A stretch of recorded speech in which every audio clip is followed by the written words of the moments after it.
Mga congressman na mahilig sa kickback, mga kontraktor na substandard ang materyales,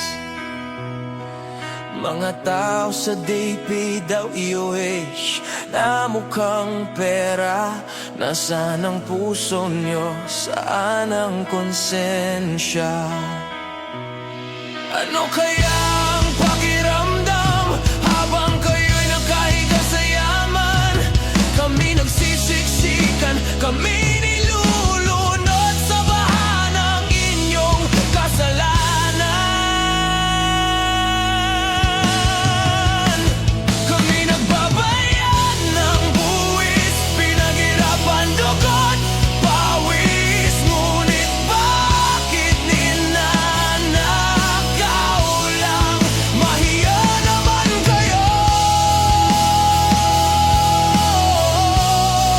Mahiya naman kayo!